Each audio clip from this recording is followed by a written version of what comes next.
Welcome to Washington East to West Sports. This is episode 68.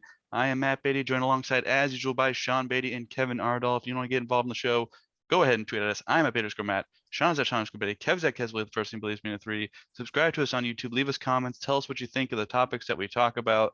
We've got a couple quick hitters before we get into some bigger topics. We'll start with Sue Bird has decided to run it back for one more season. She is coming back to the Seattle Storm. She announced it on Twitter. Boy, I want to say a week ago. I favorited it. So very happy to see Sue Bird coming back, and got to get to a Seattle Storm game before Sue Bird hangs it up. So that is my plan this summer. Hope you guys are both happy with that news as well. Um, so Sue Bird, welcome back. It's great to have you back. And let's make one final run at that WNBA title. And let's talk a little bit about Mariners. I know the MLB is still locked out, but Kevin, there was some news on the signing front. So why don't you take it Yeah. away? They signed six people, actually. A right-handed pitcher, Eduardo Tovar, outfielder, Lazaro Montes, shortstop, Martin Gonzalez, shortstop, Michael Arroyo, shortstop, Juan de Jesus, right-handed pitcher, Marco Patino. The only one that I saw footage of was kind of like batting practice of Juan de Jesus, or it could be Juan de Jesus, but just a different spelling of it. Pretty good swing for a kid who's 16. Good follow through and stuff like that. And apparently, according to some of the scouts for the Mariners, saying that his fielding was ridiculously impressive for a 16-year-old. So that was good to see. So with the lockout and stuff like that, it's just good to see Mariners still kind of being a little active in those terms of like, and also trying to replenish, because as we know, we have the nice farm system that's going to be coming up within the next 2 to 3 years, but it's good to see them looking past that for like 2024, 2025, and like trying to find good prospects for that. Because it was interesting you brought him up, Kevin, because he was the fifth lowest ranked prospect the Mariners actually signed. Oh, yeah. Shoot. That was all, like I said, I was just trying to find Twitter clips on some of these people, and then that was the only main one that popped up. So honestly, good for the Mariners, though. They signed Lazaro, who you mentioned, who is the number eighth ranked international prospect in the entire world. He's 6'4", 205, and he's 17. His comps are Yordan Alvarez. That guy I hear is okay. They signed 3 people in the top 48. Darn. The Mariners are doing it right. The Mariners, I love how they built their system. So the last couple of years, they tore down. They announced they're tearing it down. They're going to build up from the bottom. So what they did was they drafted a bunch of college pitchers that were close to ready. Didn't have a lot to work on, but had a nice floor. Like, might not have had the highest ceiling in the world, which I think they've worked on some guys that had a nice ceiling, but then they're like, okay, everyone's like, okay, you built a nice ceiling. We need some pop guys. So what they did this last year was their top 3 picks were all high schoolers. They invested heavy the last 2 years in international signings of young kids.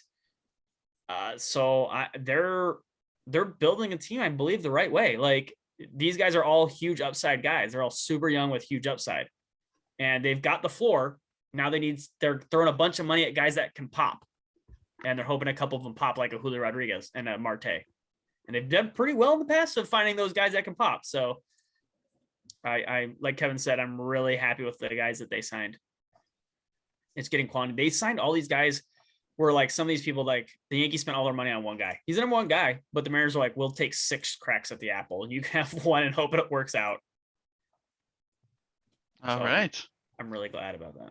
So some good Mariners news there. So hopefully the lockout ends, soon. So that way they can not miss anything. But I hear that players are going to counter here soon. So we'll just kind of see. This kid is 16 and he's 6'6", 250. Okay, sorry.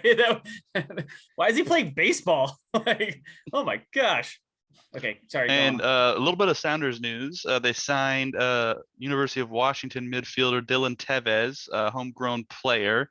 So, it's always nice to kind of keep the talent you kind of foster here in the area. So that's awesome. And then they also signed Albert Rusnak, and I'm sure I said that wrong because he's from Slovakia. So Albert, I'm sorry, but welcome to the Sounders, and very much looking forward to March when your season gets underway. So some news there from the Sounders front as well.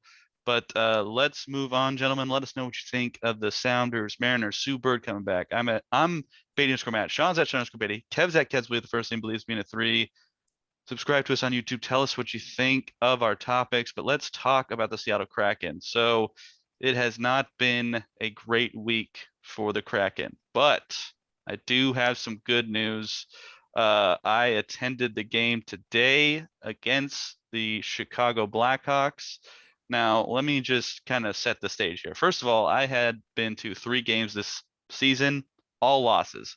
And losses, they were competitive in the home opener, but against the Rangers and against the Jets, not good. Not good at all.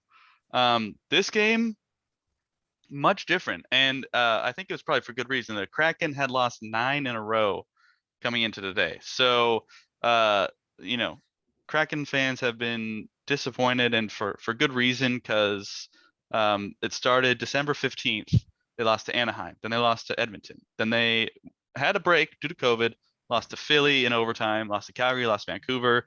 Then they had a little COVID break again, and then they had at Colorado loss, at Dallas loss, at St. Louis loss, and then they came home Saturday, a couple of days ago, lost to the LA Kings. And so my confidence in this game was low, but at least they kind of broke out of that funk. They had great effort. They were all skating hard, and they showed a lot of grit and determination by coming back. They were down 1-0, then they were down 2-1. So it's it was great to see them come back from both of those deficits, tie the game up. They really should have won it in regulation. They had so many opportunities. Marc-Andre Fleury made what might be the save of the year on Jared McCann. Like, that was crazy in the third period. They went to overtime, had possession most of the time, had better chances, couldn't capitalize, but first shootout in Kraken history, and they were able to I think it's first shootout win. I don't want to say first shoot. Yeah, first shootout win. They had I know Jonas Damskoy scored the finale because I was there for that. And so that was great to see. Even though he hasn't gotten an actual goal yet, that's kind of the weirdest thing ever. But he's due. He'll get one here soon.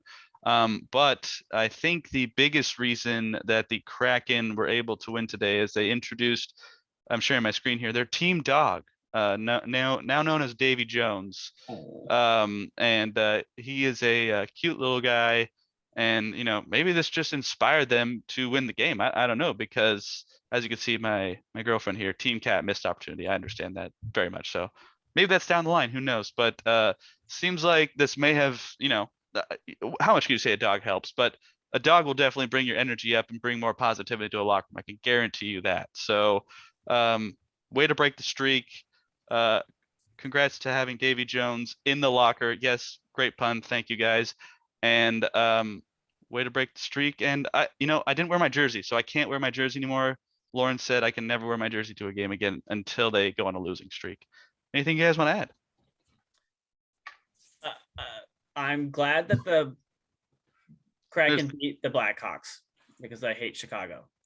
But it's been pretty bad other than that. I can't lie. I haven't been able to watch a ton of these games. It's the fall and breakdown your leg part of the season, so it's pretty busy. But it's a rough go. Goals are hard to come by. They've been playing a little better recently with goaltending, but it kind of makes me worried that Grubauer isn't playing during those games. They played a little better. So only giving up 2 to St. Louis. He was solid today, though. He was very solid. Yeah, I mean, you give up 2 in past overtime. Like you've got to play well. But like again, like their best 2 games in the last month have been the last 2 games before this, and he was not playing. So it makes me a little worried there. But it's nice that they finally get on the board and get this W against the the Chicago team that Matthew has going to Stanley Cup. So They were in the Western Conference Finals. Thank you. I have Edmonton going to the Stanley Cup. Sorry. All right. There's a lot of season left. Kevin, anything to add? Both are looking great. The only good thing that's happened is the cute dog. That's it. Now, as a hockey fan, I will say I have not enjoyed the losses, but I do enjoy watching these players that I've been able to watch over the years. So, as Sean said, screw Chicago. But, I got to respect Patrick Kane, got to respect Jonathan Toews, and absolutely got to respect Marc-Andre Fleury. I don't respect Patrick Kane. He's a walking pile of garbage. But off the ice. But the next game is against the Sharks. So let's see how this goes. I would be going, but everyone in the house has COVID. So that's not happening. Are you selling your tickets, or do you want us to put this out there as an advertisement to sell your tickets? No, they're going to Grandma, Grandpa. Oh, okay. Yeah. Well, they'll have to report back to us about how the Sharks game goes. I told Grandma, because that's what we call her now, that she has to root for the Sharks, but she said she can't guarantee that. So I think she's gonna lie and not do that. So I don't see that happening. When you get in the building and you're surrounded by Kraken jerseys, I will still be rooting. There were quite a few, Kane, Toews, Buffalo jerseys there, but it was very few and far between. So, but granted, Seattle fans are, well, actually, I don't want to speak because I'm biased. I would say they're nicer, but I don't honestly know. So Edmonton, I thought Edmonton wasn't playing well, but they've been on a free fall recently. Long season, plenty of time. They got a lot of time. They got a lot of points. Also, and they get a nice little break because they're not going to the Olympics. So, we'll see what happens after that. They got to catch up though, Matthew. Like falling this far behind. I mean, they were first in the division. Now they're 8th or 6th. I could do math. Yeah, I mean they're 10 points back, 5 wins. You're right back into it. Just win 5 in a row. No big deal. No big deal. Yeah, I don't think it's out of the question for them. Absolutely. Easy. Like there are currently, how many 5-game win streaks currently are there in the NHL? I'm not going to count. And it's 5. Okay, well, I'm not counting out Edmonton. Like, feel free to if you want to. I'm not either, but it's not looking good. Like, you're just win 5 in a row. It's easy. It's January. There's plenty of time. Like, I'm not worried about it. So let us know what you think of the Kraken. Go ahead and tweet us. I'm Bader Matt. Sean's Scobetti. Kev's at Kev's with first name believes in it's 3. Subscribe to us on YouTube. Let us know what you think in the comments of all the topics we talk about, and we will move on to a team that is not playing anymore. The Seattle Seahawks. They ended their season. Boy, it was not this past Sunday. The Sunday before that, they played the Arizona Cardinals, won 38-30. It was a game that was a while ago. I'm not going to go over the stats, but we could share our thoughts about it real quick if we would like. I will go ahead and start. Good to see them end on a win. Granted, Arizona just didn't really look good. Kyler looked frustrated. But ending the season on a win is always a good note, although playoffs would be great. That's really all I have to say about it. Sean, what about you? Just that. Like, it would have been nice. I said it a couple weeks ago. It sucks that a team can play like this and just didn't play like this. It's incredibly frustrating that they can do these things. Now the Cardinals obviously are in free fall. There's a reason. There's a reason the nerds called them the Fraudnals all year. But it's they still beat them. Like that's not the thing. They scored a bunch of points against the Cardinals. The only thing that was really was keeping Cardinals there was their offense was inconsistent, but dropping 38 points on a defense, that's not nothing. So it's just frustrating. The Seahawks and Russell looked really good the last couple of weeks, and would like to see that continue next year. Kevin, any thoughts? Yeah. It's stuff that we should have been doing all along, to be honest. The whole, especially after that game, people were like, "Oh, sign Penny." I was like, "Did you look at Penny in the first half? It wasn't great." And then notice, like, people just don't look at stuff anymore. Like when, like, literally they do like hurry up, quick passes with Russell and go downfield and like move the sticks, and then the run game starts to open up. Weird how that kind of works, but And then Penny starts having bigger and bigger runs because, the threat of that guy named Russell Wilson, putting it downfield in a up-paced tempo. But that's neither here or there. So, it was an impressive win. It doesn't mean anything. We still are not in the playoffs, and all the other 3 teams did go to the playoffs. So, even though going to the playoff, this weekend, and as we're going to get to here in a little bit, this kind of weekend just showed that this 7-team thing just needs to go away. And we'll get into that in a little bit. But overall, it was nice to see Russ doing his thing. Tyler looked great, per usual. DK looked meh. I'm still kind of, I don't know where I'm at on DK, to be honest, right now. But Tyler is really good. So it's been like that. Nice. And also, please vote for Tyler Lockett, Walter Payton Man of the Year. Let's get back-to-back Walter Payton Man of the Years, please. So do some retweeting. Well, can we? I will say one thing. I hate the stat too, but Jordan Brooks getting 20 tackles. That's a lot of something. Yeah. Even if it's not a great stat, 20 is a lot. Yeah. All right. Well, solid segue, Sean. Breaking news on the podcast. Well, a little before the podcast. We're going to call it on the podcast. The Seahawks are expected to part ways with Ken Norton Jr. That is per Bob Condata of the Seattle Times and Adam Jude. So, yeah, Ken Norton Jr. is out as defensive coordinator. I've seen some names thrown around. I see Vic Fangio. I've seen there was a guy who is the Broncos defensive coordinator as well. I forget the name. So the Broncos fired their head coach, who's a defensive guy, and their defensive coordinator? I don't know if they fired the defensive coordinator, but I've seen the guy's name floated around here. Let me see. I think it was Adam Jude who tweeted it. But Kevin, what do you think of the news? Ed Donatel, veteran NFL assistant, Broncos defensive coordinator. Just looking up something right now. And Clint Hurt, Seahawks assistant head I'll coach, D-line coach. Kevin, Go ahead, okay, I found it. Sorry. Okay. It pretty much, to me, now there's my opinion. I don't think it means anything. It's Pete's defense. Like I saw a bunch of, and I even retweeted on one kid who's like, "Oh my God, it finally happened. We finally fired Ken Norton Jr. Thank God." And nothing's gonna change. It's Pete's. Like Pete makes now, like what Ken Norton I think does. And I honestly, and I was talking to Matt before the podcast about it. I think, especially as a linebackers coach, I think part of Brooks' success or Brooks' coming of age, I would say, would be contributed to Ken Norton Jr. Like he's a linebacker coach. He knows what to do. Our linebacking core has been good because I think he adds a little bit of sauce on top.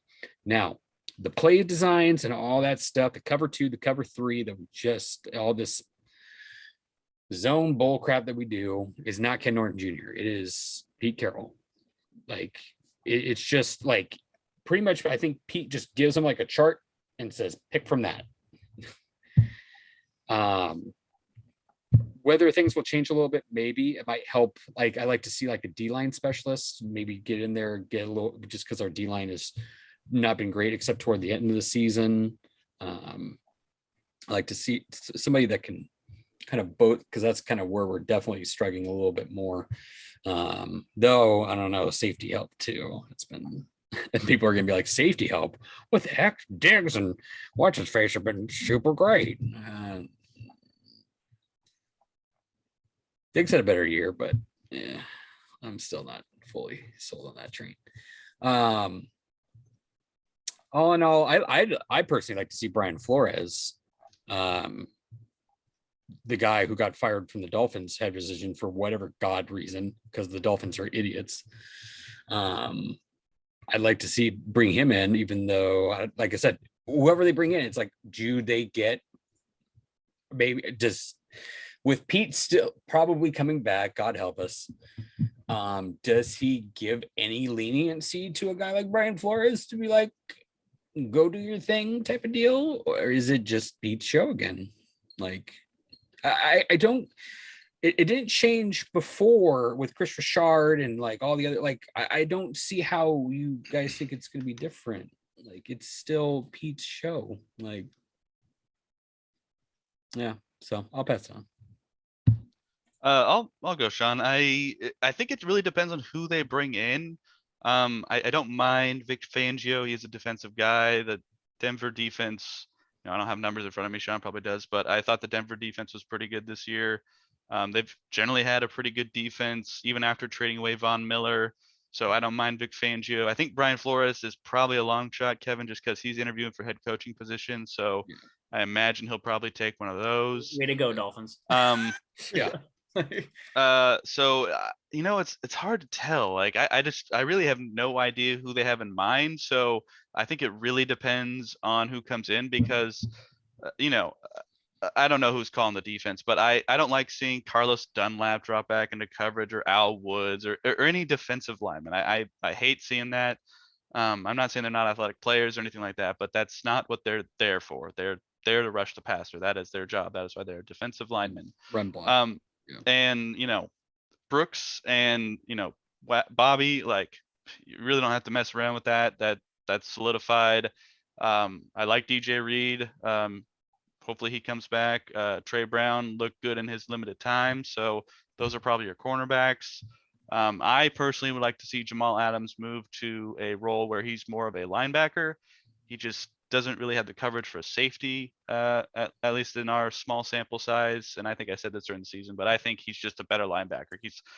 If he rushes the passer that well, utilize him that way and move him to a position that utilizes that skill set, because he's just not a coverage guy, at least in the sample size we have. I like Diggs, but it's got to be the right price. We do have money, but got to be the right price. So there are pieces on this defense that can make it good. And I think it's just going to come down to who they choose to how well this defense performs next year. Sean, what do you think? You guys are both right. Kevin's right in the fact that it's Pete's defense. Pete's going to have the overall say of what happens with this defense. I was listening. I've driven a lot, like I've said, over the past, and I've listened to a lot of podcasts on sports and coaching and different takes on it, and analytics takes, player takes, all that stuff on it. I'll have some takes here soon that will be a little different than I think some people are expecting, but there are growing rumors that the coaching tree and the genius of this defense is gone. They're openly mocking Gus Bradley's defense for being the old Seahawks defense and saying it's not 2014 anymore, guys who run these defenses. It's just not that anymore. Teams are adjusting and other teams need to as well. Dan Quinn's going to get a lot of head coaching jobs. Dan Quinn also completely collapsed as a head coach. He went to Detroit, who got crazy bounce luck this year, or Dallas, who got crazy bounce luck this year. And then got things happen in the playoff game. I don't think I think they're closer to an average defense. They got a lot of turnovers that aren't sustainable, defensive touchdowns that aren't sustainable year in and year out. He's going to cash in one good year and get a head coaching job. I don't know if it's a good move for a team. I'd want to see a couple of years of the defense, because that's really how you grade somebody, is over a couple of years. How is your team doing? Are you improving these other players? Because you could drop a guy, as we've seen multiple times in the LOB, be like, drop him, do good things. Chris Richard, hey, you're at the end of the LB. You can be really good for a year, and he's really good. Then the guy started leaving, and he didn't do anything to elevate or do anything, and has quickly been run out. Ken Norton Jr., kind of the same thing. They keep doing things. Kevin's right. Like, it was really exciting to see Brooks's growth as a player with Ken Norton Jr. I am nervous for his future now, with not Ken Norton Jr. being a linebacker coach. He's a great linebackers coach. Everyone respects him as a linebackers coach. Should he be probably defensive coordinator? Probably not, but he's gonna be one of the best linebackers coach. He can coach linebackers like no one's business. He has. Bobby Wagner wasn't supposed to be this, and Bobby Wagner and KJ Wright are this. KJ hasn't been as good without Ken Norton Jr. He wanted to go to Oakland because Ken Norton Jr. said it's a good place to like he listened to him. Like, these guys trust this guy. This guy won 3 Super Bowls in a row. Like, he knows what it takes, but it's just like, just because you've been there doesn't make you should be in charge of people. You can coach the position, but doesn't mean you should be in charge. And I don't think this move really changes much regardless of who they bring in. Although I do love if Pete Carroll to bring in somebody who has some swagger, who has some clout, like a Fangio. Fangio's a great defensive mind. And if Pete Carroll just leaves him alone, I really want to see what someone like that can do. Vic Fangio's not probably a head coach, but a defense who's the guy? Wade Phillips. Wade Phillips not a head coach, but he went to the Rams, was like, I'll be your defensive coordinator, and I won't like bug you guys about being a head coach. I just want to run a defense. And that's what if Vic Fangio wants to do that and come to Seattle, absolutely. He's a beast. Same with Zimmer, honestly, too. Zimmer's a great defensive coach, not a head coach, but a great at running one side of the football. But my first choice would be Nick Fangio if I had to pick a defensive coordinator. All right. Well, Sean put his pick out there, so let us know what you think on Twitter. Beta_Matt, Sean_Bay, Kev's at Kev's Elite First Team believes being a 3. And let's talk about what to do this offseason. So we kind of had a chat. Sean put out what he thought was needed to put this team back in contention. So there has been a lot of conversation, topics, all this sort of stuff about what to do this offseason with the big 3. And can I just throw out there, can we at least throw Bobby in there too? Because he's been on this team for quite a while. He's been a solid all-pro most of his career. I'm going to throw the big 4 out there. So Bobby, Russ, Pete, and John. So I just want to get your guys' opinion on what you think they should do. I'm going to start with Sean. Can you, I was reading an article. Can you repeat the end of that? We got the big 4, Pete, John, Russ, and I'm throwing Bobby in there because he deserves that recognition. So my question is Bobby going to be here next year? There's rumors that the cut might happen. There's rumors about all of them. So no, like it's very real more than the other ones that like the other ones probably none of the other 3 were going to probably happen, but Bobby could theoretically get cut and save $20 million. Should what it do you think? So no. what do you think? What do you want to do? What do I want to do? You keep Yeah. Bobby Wagner. That's a lot of money to pay for a linebacker that like on a defense that's not like Bobby's not the problem, but like $20 million could solve some problems. What do I do? You have to, and I mean have to, address both trenches. D ends. Oh, I meant with the 4. Oh, with the 4 we talked about. Oh. What would I do if I had the final say? I move on from Pete. I just think regardless, could this team win with Pete Carroll? Yes. And I would tell Pete, I'm like, look, you have no say over personnel decisions. I want John Snyder to have final personnel over that decisions, and you just control the vibes. That's your job. Control the vibes, stay out of the meeting rooms. Like that's you. You're like the Queen of England. You're a figurehead, and stay out of everyone's way because like.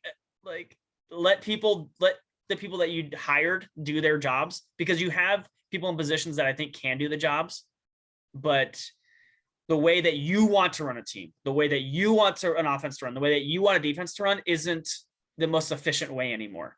If you want to run somebody and you got Shane Waldron and Russell wants Shane Waldron, leave them alone. Let them be in the room together. Don't be in that room with them. If you want this defense you want to bring in a Vic Fangio, leave him alone. Let him run a defense the way he wants to run a defense. Work on the vibes, work on these guys, talk to all these guys, get these guys, like do your thing like that and work on the culture, but stay away, remove personnel and remove roster decisions from Pete Carroll. That has to happen. Like final say of the drafts have been terrible. Free agent signings for the large part have not been good. The resource management has to get better. So I either fire Pete or remove his personnel say. That was what happens. And I'm okay with leaving him in the head coaching position if he stays there and is basically like a figurehead, and then John has roster construction say. But if Pete is unwilling to give that up, I would move on from Pete. Kevin, do you want to go or me? Well, I was going to ask a question. Does that also include starters? Yeah, well, he has to have that say. I mean, if he's the head coach, he has to have that say. But he will have to have input here with John Snyder, because when you make like drafting decisions, obviously when you draft somebody, you're like, look, we're a weakness here. We're going to draft a wide receiver. So it's implied that like John Snyder can't come in and be like, you have to start this wide receiver that I draft. but they both know when they're drafting this guy, we're looking at this guy to play this guy. And ultimately that's on to Pete. But then again, if we draft a bunch of guys that don't play him, then we'll know the problem's Pete at that point. Yeah. We probably do now, but again, like it'll be undeniable for all the deniers out there. Like it'll be like, this is what has to happen. And that's why, and you know, I'm not gonna be surprised. I'm gonna just say you gotta get rid of Pete. I don't trust Pete to do it. Because like even if you let John Schneider have those decisions, as we've seen, Pete Carroll decides who's on the field. Like we can draft a player in the second round, but what has Blair done? Like, even though he's shown that he's a really good player, like because Pete just puts people in front of him. So I do, you know, draft a John Ursua who looks, you know, dynamic, literally got himself even into more like shape and like a beast. And they're like, even though he did have the freak injury, but they're like, yeah, we're not going to play you type of deal. So I don't trust his talent evaluation. Kevin, I'll have this quote here from Joe Pham when he was a writer. Pete Carroll said that Lionel Hill has been playing over Marquise Blair simply because he has more experience. That's the quote. With Delano Hill. Lionel Hill. Delano Hill's still on this team? No, this was from a while ago. That was yeah. But that's the quote. Like he chose to play a bad player because he had more experience than Blair, who was a rookie. Yeah, like a guy who's been in the league for 5 years is going to have more experience than a rookie. But you have to play. That's not a reason, Pete. You can't say that as like why you can't play him. Like he's a rookie. Yeah, he's because he wasn't born the same year as Hill. Like he can't play. Like, yeah, I mean, I get your worry, Kevin. I get it, but like, I just want the roster construction and the players that, like the draft, you just have to be smarter. Like I'm not going to say all the picks are going to work, but you just have to draft smarter. I mean, yeah, we've had, and like, for example, too, like Cody Barton showed last year that he's a playable player, and we didn't have him as our third linebacker for the majority of. Kevin, is this where I say that Cody Barton's efficiency and grade are higher than Jordan Brooks's? Yeah. So I'm just saying, like, and he's been riding the bench and just playing special teams. Like Pete, that's why in my opinion, Pete cannot stay.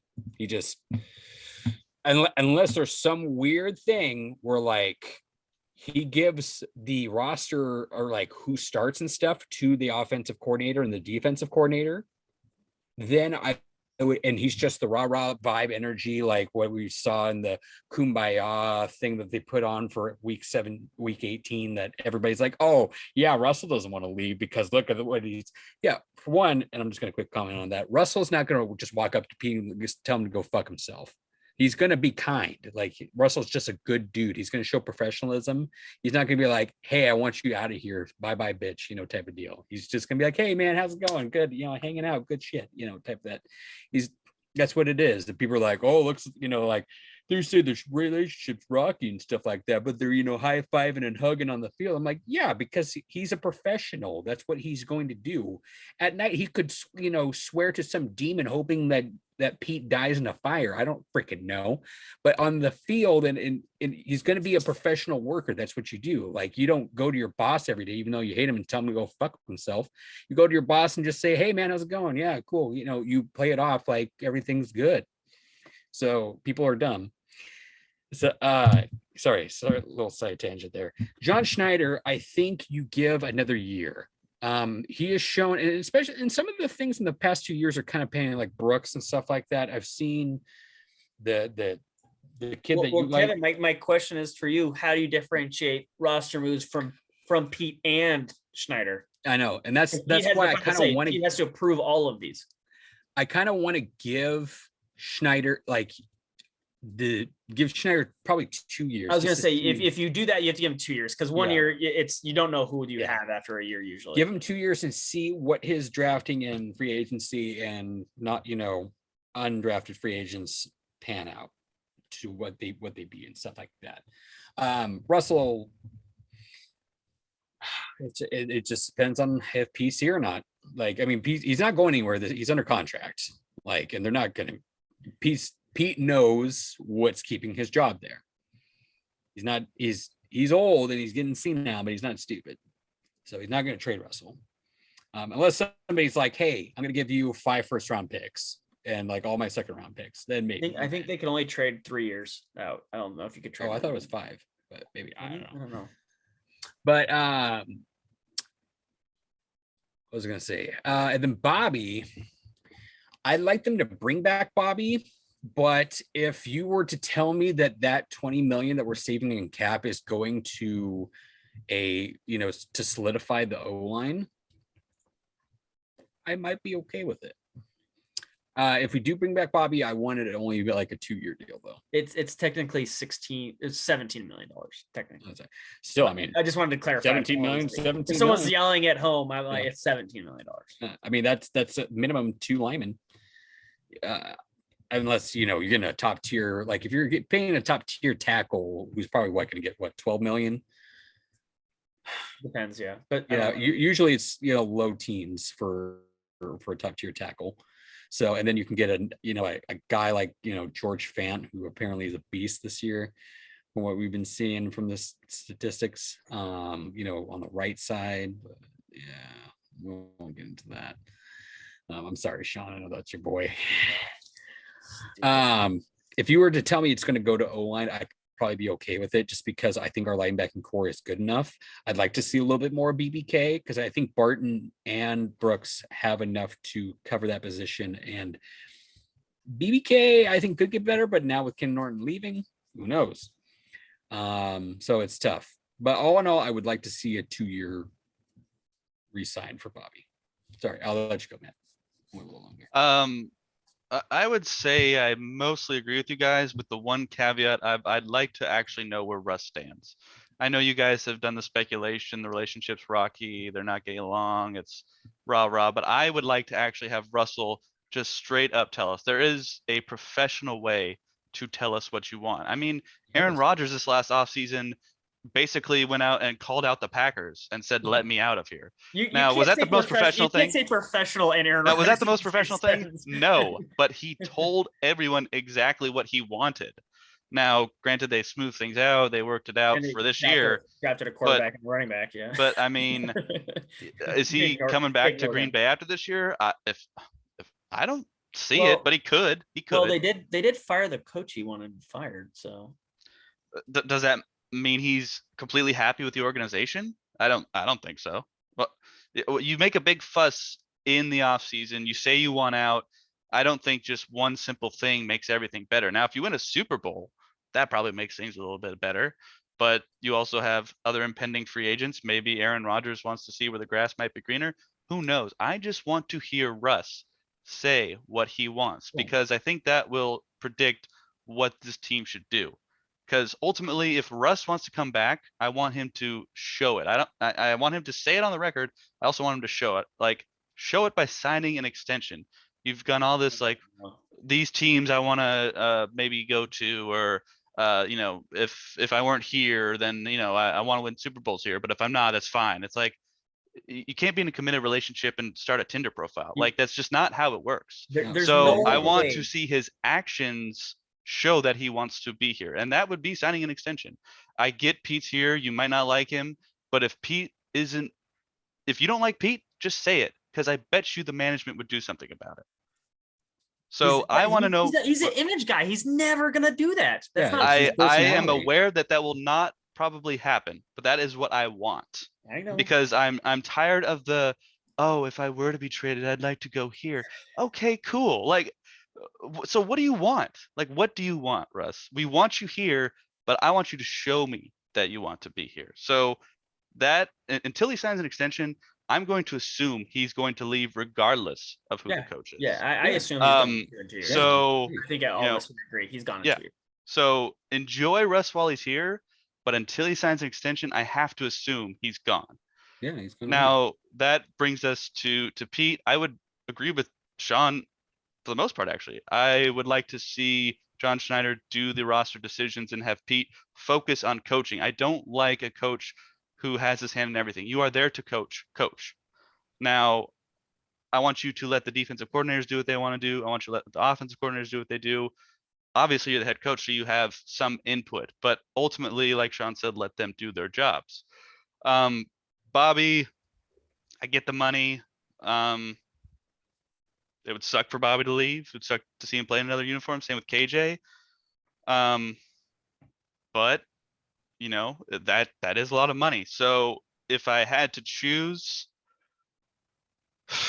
I would say bring him back. If you're bringing back the whole crew, bring him back for that amount of money. But that's not great. It's not great, but he's still playing at a high level. So he certainly earned the money he's paid. So I can't doubt that part.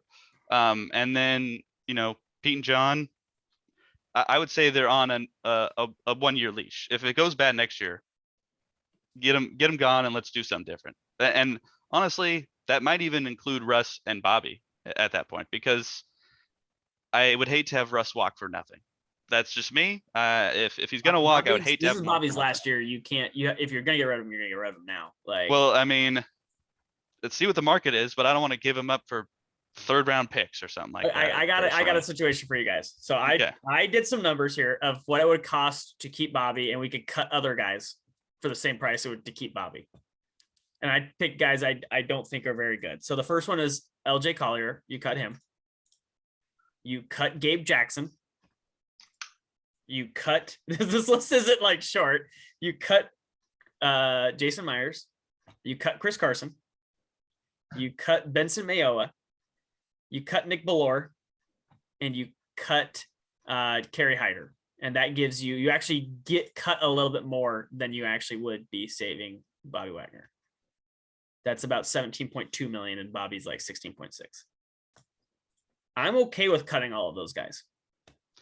I am as well, because Bobby's earned his contract. Like, there's no argument. that's what I'm saying. Like, people are like, we can't get this. I'm like, I wouldn't miss any of those guys. Chris Carson, you'd miss, but I don't know what Chris Carson's going to look like after this injury anymore. And honestly, like, I was a big guy that didn't want them to sign that deal. Anyways, I'm okay. I'm not a big Rashard Penny, but can I sign Rashard Penny for less than $3.4 million? That's my question. Can I sign him a 1 year less than 3.4 million? If he says yes, then I sign him, because that's what it costs me to cut Chris Carson. So technically, if I sign him for less, I save money by cutting Chris Carson and signing Rashad Penny. That sounds great. I feel like Penny's going to try and cash in on his last few games. Cash in on what? He got 700 yards in 3 years. I feel like he's going to cash in. I would love that deal, but I think he's going to try and cash in somewhere else. You offer him $2.8 million for 1 year. Like, prove it. I mean, he said he wanted to come back, so maybe he'd take that deal. But I don't know. I go out to Chris Carson back. I'll give you $2.8 million. You're the starter day one. I'm cutting Chris Carson. Your roster for 17 games. Prove it deal. I'll give you every opportunity to prove it, because you go somewhere else, you might not get that chance, because he hasn't earned a starting. He will not be a starting running back probably next year, wherever he goes. So, like, I'll give you the opportunity to start 16 games at $2.8 million. And if I cut Chris Carson, Kevin, I save about $1 million in that situation. Would you do it? Because I would do it. Yeah, Yes. I would do it. Yeah. The only 1 one year- I'm actually concerned about, and you're going to be like, what in the ass, is because of how good he is on special teams. It would be Nick Is Nick- Moore. I get it, but like, that's He's old- top he's over. 3 in the league. he is In the over. league. Is Sean, he has a TV show on Seahawks social media called Between almost Two two and- Belores. almost $2.5 million, Kevin. I just would try to cut him. restructure his ass, but There's not a I lot mean- of room to. He's a veteran enough that there's not a lot of room is the problem. No. Like, you're at a certain vet minimum, and like, I'm like, special Special teams teams is guy? important. a special teams guy, you could cut him and save 2.1 Now, 'cause $2.2 here's the million thing. dollars. Okay, so the punts have been very good this year, but you also have to tackle them inside that 10 too. And Nick Bellore is a reason why they're getting there. Yeah, Uh, but again, like, me cutting Nick Bellore and signing the next guy, like, they might get a couple more yards, but I have $2 million. I would probably say, actually thinking about it, I'd probably say yes, because this defense sucks dick anywho, so it doesn't matter where they start. Yeah, you always have They're to gonna worry get about him playing points. fullback, because Pete Carroll loves that. With him on the team, Pete Carroll might stick him out there at any moment. So But even if we get him inside the 10, we're so good. what I'm saying that bringing this up for is $17 million. I really want a defensive end. That was atrocious. So I'm gonna say yes, because we were like the team that, like, so Dixon had like a super crazy good year, and we were pinning them like in between the 10, but then we gave up so many fucking yards because our defense just sucked ass. So it's like, now thinking about it now, it's like, what is the point of having Ballore anywho? Because it's like, yeah, great, we pinned him on the 10, but then we fucking. So the guy I told you we cut all of those guys. The guy who makes the same amount of money right now is Cameron Jordan. You could have all those guys or Cameron Jordan. Who do you want? Ooh, how old is Cameron Jordan again? Well, I just Eric Armstead, 28, same price. Cameron Jordan, 32. I'm just saying, like, for a year, like, because it's 1 year, because you're getting that for 1 year. 1 year of Cameron Jordan or 1 year of all those guys. I think this team needs a Cameron Jordan. Benson Mayo ain't. I would like a couple years of Eric Armstead if that's. No, but that's not. But I'm just saying for a year. Shaq Barrett is even less money. Like Chandler Jones is less money. like $17 million for cutting like Gabe Jackson and LJ Collier and and Jason Myers. Like, yeah, you can do a lot of money with that, and you don't have to cut a Bobby Wagner. You can trim some of the fat from this roster. And I agree with you, Kevin. Nick Ballore is huge on special teams, but if I could cut a Nick Ballore, $2.1 million is a lot to work with in this situation. Now, if we had a good defense, I'd say Nick Ballore is more of a need, but our defense sucks balls. So yeah, I think we need a Cameron Jordan and Armstead more than we need these 6 guys. All right. Well, we're gonna have to continue this conversation a little bit later. We're about 45 minutes in. I do want to revisit our preseason predictions. So looking back, I had to try and find a way to grade our like record and division. So I went games off of record. And most of us were we were all actually in the 8 or 9 range. So we were 8 or 9 games off of each team's record. Most of us were. The biggest gap was the Seahawks, as we all predicted them with a winning record. They did not, and so that was our biggest gap. There was a little bit of mixture between the 49ers being the second most team, and then also the Cardinals as well. And then the Rams were, most of us were pretty close on the Rams, just like 1 or 2 games off prediction wise. So I was 8 games off of record wise. Kevin was 9. Sean was 9 and JT was 8. And then in terms of placement in the division, I just rated them. If you predicted them perfectly, you got 4 points. If you were 1 placement off, you got 3 points. If you were 2 places off, you got 2 points. And if you were absolutely wrong, you got 1 point for it. And then obviously highest point total win. So I had 11 points for ranking them. Kevin had 10, Sean had 12, and JT had 10. So it was pretty close in terms of those predictions as well. But playoff teams, I was the worst. I only had 6 of the 14. Washington did not work out for me. Neither did the Saints. And the Seahawks. In the AFC, I thought the Browns. We all predicted the Browns, so we all missed that one. I also had the Ravens and Miami. Didn't quite work out this year, and Brian Flores paid the price for that one. In terms of my conference championships, I have 1 team eliminated, and we all have 1 team eliminated so far. Cardinals are in my NFC championship. Packers are still in it. My AFC championship is occurring this weekend, Bills and Chiefs. So one of my teams will be eliminated there. Kevin was 5 of 7 in the NFC, predicted the Giants. And he also predicted the Seahawks. In the AFC, he had 4 of 7. He predicted Cleveland. Sorry, everybody predicted Cleveland. He had the Chargers and the Ravens. So Chargers should have been in. He also had the Steelers, though, as the last team in. So so you couldn't have won either way, Kevin. One of your teams was kicking another one out. Yeah. And he has 3 teams left. The Chargers were his AFC championship opponent against the Chiefs. So they are out. He has 49ers Packers. So that is going to eliminate one of his teams this weekend, unfortunately. Can I guess? Did I have the Browns in the conference? You did. That's Sean, you had 9 of 14 teams correct, same as Kevin. You predicted all of the division winners, actually. Rams, Cowboys, Packers, Bucks. You got 49ers right, but you missed Seahawks and Saints. In the AFC, you had Buffalo, Chiefs winning the division. You got those right. You missed the Ravens. You got the Titans. You missed the Browns. You missed the Chargers, but did get the Steelers. You have Rams 49ers, so that is still a possibility in the NFC Championship game. And you have the Chiefs defeating the Browns, so that's not happening with the Browns. But Chiefs look pretty good. And the winner, actually no, sorry, tied for the win was JT as well with 9 correct teams. He had Bucks, Packers, Cowboys, all the division winners except for the 49ers. He also had the Seahawks and Washington, so that one didn't work out there. And then Browns, he also had the Ravens and the Chargers, but he did predict the Patriots to make the playoffs. So that one worked out as well.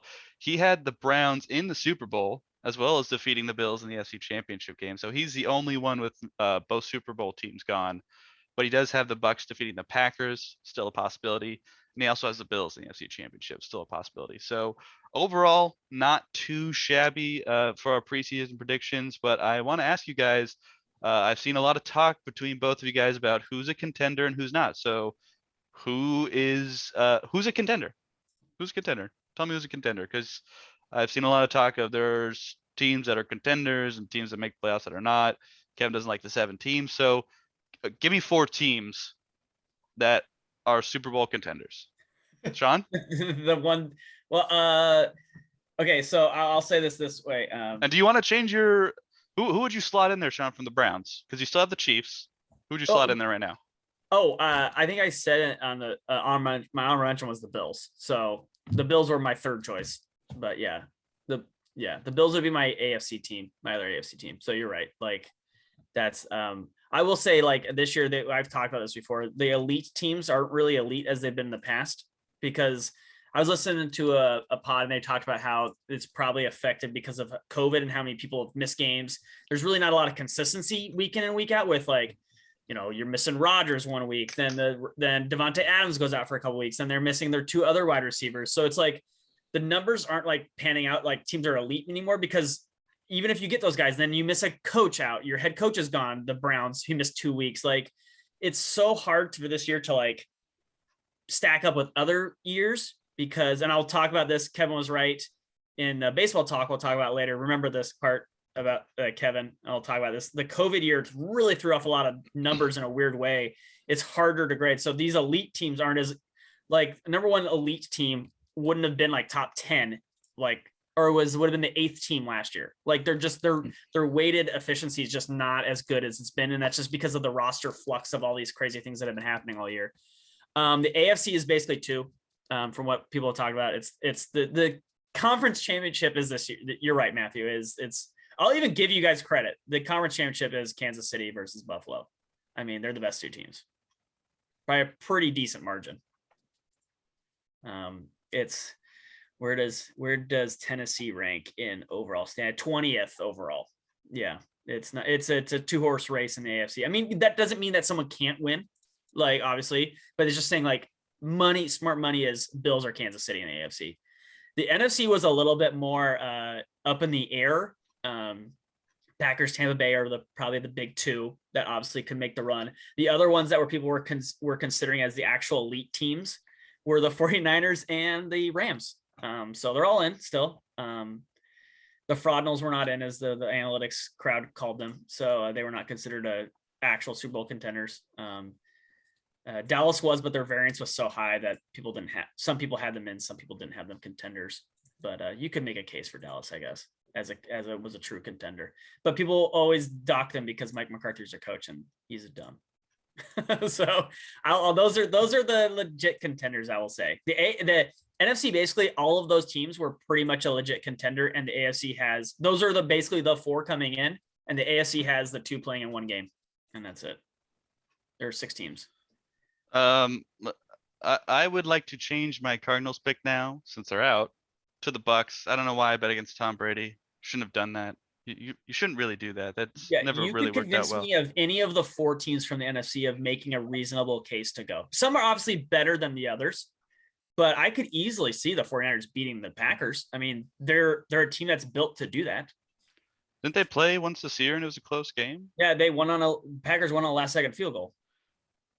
Both road teams are made a game of it. The Rams beat the Bucks earlier this year, and the Cardinals or the 49ers lost on a last second field goal to Green Bay. So it's like, I'll probably bet on the home teams, but like I could easily see both road teams winning these games in the NFC. I would give more of a chance to the 49ers personally. If Matthew Stafford does it again, I'll give him the benefit of the doubt and call them contenders. But I don't think this win changed anything in my mind for the Rams. If it was a healthy Bucs team, I would agree with you. But this Bucs team is not like the Bucs team earlier. Also true. So it very easily could have the Rams winning, but I don't personally see it. I'm taking the Bucs. We can give some predictions. I'm taking the Bucs, taking the Packers. The 49ers are hot, but I am going to take the Packers because they're my Super Bowl pick, A. And B, they have some flaws, but it seems like they kind of short them up towards the end of the season. In the AFC, Bills Chiefs, it's unfortunate it's really happening right now. I don't believe in the Titans, and Sean has his stats. I'm just not a Titans believer. I just don't see it. Bengals, I could see them beating the Titans very, very easily, honestly. So in terms of predictions here, I'm going to take the Bills. I think I'm going to take the Bengals actually too. I actually think the Bengals pull off the upset this weekend. And kudos to Lauren for predicting the Bengals before the season started. Like, what a call. What a call. Kevin? Made some money on that one. Also, she likes cats, so that was an easy prediction. Kevin, what do you think? As far as, let's start with teams who I think are elite kind of in here. Pretty much everybody that you kind of, I think the Rams are. It's just you have a Stafford. He's just, you don't know what you're gonna get each week. The Buccaneers, I mean, they brought back pretty much the exact same Super Bowl roster, and Tom Brady is the GOAT, so you can't say they're not elite. They did at the beginning of the year, but they do not have that roster right now. Correct. Yeah. I think the Titans have the possibility to be. It's just they have been so just gotten their ass beaten by COVID. Like, it just depends on what. Kevin, before you go to back up your point, they started the season with Julio Jones, who's missed a bunch of games. Now I can't remember his name. AJ Brown and Reynolds as their 1, 2, 3. Do you have any of those games all three of those people have played together this year? Probably one. And Reynolds hasn't been on the team for 10 weeks. So like, yeah. They just had there were 2 games where none of those 3 were playing, and they had to start their 4th and 5th receivers. Like, that's how, Kevin's right. That offense could not catch a freaking break health wise this year. Because offensively, I think they're talented, and what surprised me this year, especially kind of like starting around week shortly after like the Seahawks lost to them, which they shouldn't have, was their defense kind of came around together and surprised a lot of people, because there's not a lot of big names on that. It was just kind of teamwork and stuff like that. So I haven't looked at what their roster is going to look like this weekend, because I'm not a Titans fan. I'm not going to pay attention to that. So if they have close to full roster, like, it could be scary. But at the same time too, a lot of people are underdoing the Bengals a little bit. The Bengals have a very underrated team. Like, offensively, I know they have a lot of younger weapons on it. But what he's done in college and now kind of translated over to this year, staying healthy, has been very impressive. Defensively, they also have they have a good linebacking core, and they have one of the best safeties in the league. Don't forget Trey Flowers. Yeah. Oh God. Jesus Christ. So honestly, that might be the game to watch. Well, I think Bills Chiefs is probably going to be the game to watch. Those 2 guys throwing passes though. Bills Chiefs, like those 2 dudes just throwing dimes left and right. It's just going to be. Well, no perfect game. Well, maybe actually Chiefs.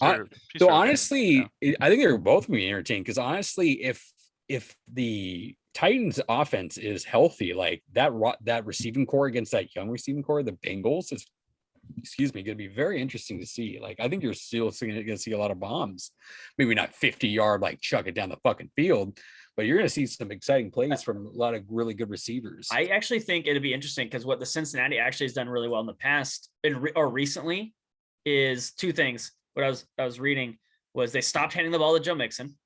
I mean, you have Joe Burrow and these elite receivers. Stop running the freaking ball. Stop being Pete Carroll. You throw it to Jamar Chase a bunch of times. And what they did was They did the other analytics thing. Take what the defense gives you. If you're gonna go, they're gonna take away the deep stuff because Jamar Chase is killing you. Throw it under, and that's what they did with Oakland. They just took what Oakland gave them, and so Cincinnati's just basically Las Vegas. Las Vegas. Kevin's right there. Cincinnati calls a really smart game. They were figuring it out early in the year, but yeah, Kevin's right. They're hot right now, but they also have a young coach too who knows analytics. Their numbers overall might not look as good on the whole season, but I think it took them a number of weeks to figure out who they were and their rhythm, and they're hitting it now. Their middle linebackers top 5 too. It's just the other teams, the two teams in the other have been in rhythm for 3 years now. So, they've got the rhythm.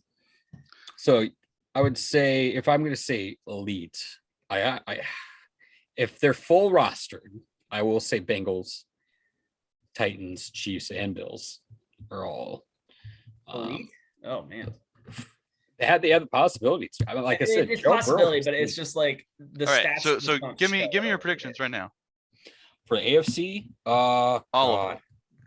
I'm going Bengals. I'm going Bills. I'm going Packers. I'm going Bucks. This is where the NFC best stops. I'm sorry. I'm gonna say Titans by field goal, just because I think there's a lot more veteran experience on that team. And honestly, if the Bengals get eliminated, they should not be disappointed at all. Like that was a heck of a run, and use that to build off it. Like, people should be very worried about the Bengals next year. Very, very worried. Like that was a good team, and now they're going to add on to it. Like, so, but I wouldn't be surprised if the Bengals take it. But I'm going to say Titans by a field goal. Just depends on the weather. I'm going to actually say, like, God, both defenses are not been playing great, but I think the Bills defense is a little bit better, so I'm actually going to give it to the Bills. Just, I would say by 6, but I think it's going to be a high scoring, fun game to watch. NFC, Packers. I mean, if you have Aaron Rodgers, you're what can you say? You're elite.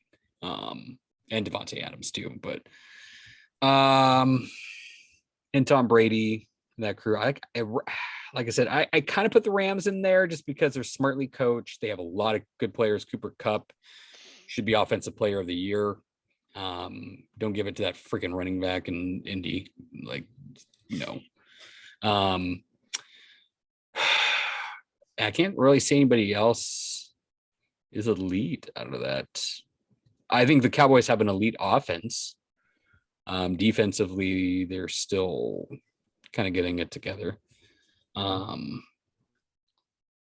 guess I'll make it. Sean? I was going to say, well, quick predictions. I will say Packers, and then I'll say... I know it's what Matthew Stafford shows up, right? If a good Matthew Stafford shows up, but they're hard to beat. It's like, I mean, Cooper Kupp has just been fucking lights out. But that whole receiving core for the... Well, you saw them just put it on Arizona today. That defense ate Kyler Murray alive today. Like, that defense is legit. That's tough. I'm going to say Rams by 3. All right. Yeah. Sean, what do you think?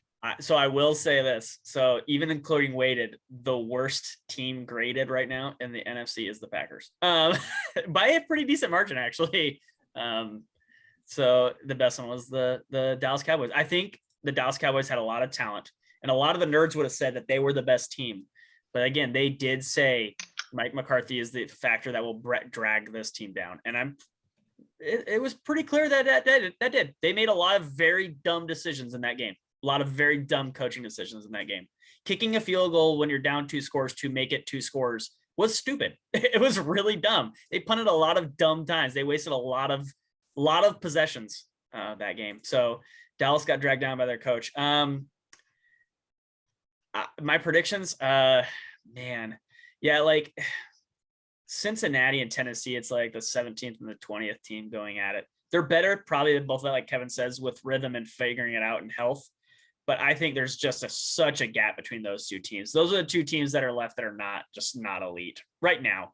Cincinnati does a good job drafting recently, so I think Cincinnati is actually the perfectly neutral team this year. Graded out, like, I don't know though. Like, if I'm going to put a quarterback between like like Tannehill and Josh Allen. I'm going to take Tannehill though, like just accuracy and Josh Allen has been has been a lot better recently. Though. better. Like, Yes, but I mean Tannehill's efficiency is really good in the past. But Tannehill's actually been really bad since all the receivers got hurt. But like you said, oh like yeah whenever everybody's Yeah, just healthy, them it around probably him. looks better. But like, how healthy are they really going to be right now? You know what I mean? Like, they're going to still be beat Sure. up this year, and they're getting older. So it's just I just don't see either of those two teams beating the winner of the other team. So I will say,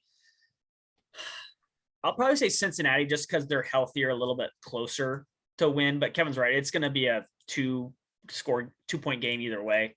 That game's going to be close. The other one, I'll probably so I have a Super Bowl prediction that I in the beginning of the year that I believe was Rams and Kansas City, correct? Hold on, let me bring it up. I'm probably gonna pick both those teams to lose this week. Yeah, you did. Yeah, Rams, Chiefs. You can put it down. That's what I put under my mom's poll. I will probably have them both lose this week. I'm gonna pick Buffalo to win. It'll be close, but Buffalo's offense actually is the worst between him and Kansas City, but that defense is just so good, and Kansas City defense is just not. And if Josh Allen plays anything close, Josh Allen had the second best quarterback game of. So DOVA goes all the way back to 1983. I think now they're still updating further past as they get more numbers.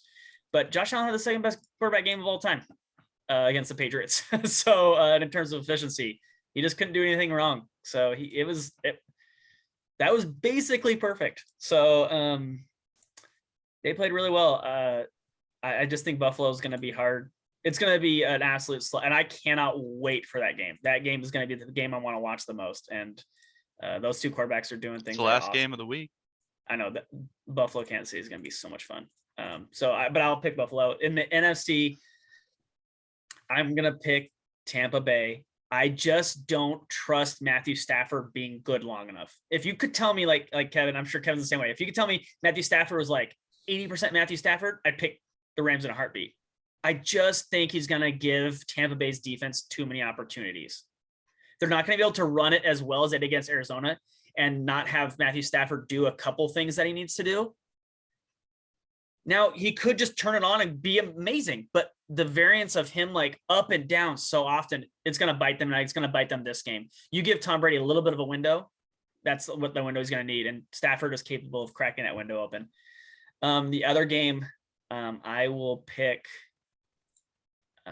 man, that one, Matthew's probably right. That one's going to be a fun game, but gosh, like Jimmy G, like fourth quarter Jimmy G is the same as Matthew Stafford. Like that, if either of those quarterbacks were not on those team and just a little bit more consistent, like if Kevin, if you gave me a Ryan Tannehill on either of those teams, like a safer, like a Kirk Cousins, somebody who was just safe and didn't do anything crazy, yep, I'd feel so much more confident in those teams. Oh yeah, Matthew. Yeah, like Matthew Stafford lays ducks. Well, I'm not disagreeing with that, but your leg to stand on with the Cardinals was Matthew Stafford gave them a win earlier in the year. That was it. Like it was nothing else. The Cardinals got outplayed in every facet. Kirk Cousins and Ryan Tannehill are on the same level as Matthew Stafford. But keep going. Go ahead. I mean, in terms of efficiency, they are like they're just but like they're all right. Go ahead. They're much more efficient, but like it's just Jimmy G just played like absolute garbage in the fourth quarter. Like you just can't do that mistake, and Ryan Tannehill just doesn't make that mistake that Jimmy G did against Dallas and let them try to have a chance to come back. And that's what I was talking about. I even tweeted out. I go, I had a weird friend. We were talking, and I go, I can't wait for a fourth quarter Jimmy G. I love it. And then he proceeded to throw a giant dumpster fire. Like it's just, he cannot get this done. And I just don't think him going into Green Bay, and even with he's probably going to have a lead, I don't trust him to hold the lead against Green Bay. So I'm going to pick the Packers. All right. Well, let us know what your predictions are, what you think the Seahawks should do this offseason. Go ahead and tweet us. I'm at Base Matt. Sean's at Sean's Betty. Kev's at Kev's Believes the first thing believes being a 3. Subscribe to us on YouTube. Let us know what you think in the comments below. Next week, we'll be back. We'll probably talk a little more Seahawks. Maybe there's a new defensive coordinator. We'll check back in on the Kraken and then any other Mariners or Storm or Sounders news. So with that, we will see you next Well, time. before we sign off, you need to save this podcast or listen to it real quick, because if the Rams and Kansas City win next week, I will request that we delete this, and I will just go with my beginning of the season picks and claim I'm a genius. So you better listen to it while you can, because we're deleting it. Well, with that, we will see you next time on Washington East to West Sports. Shit.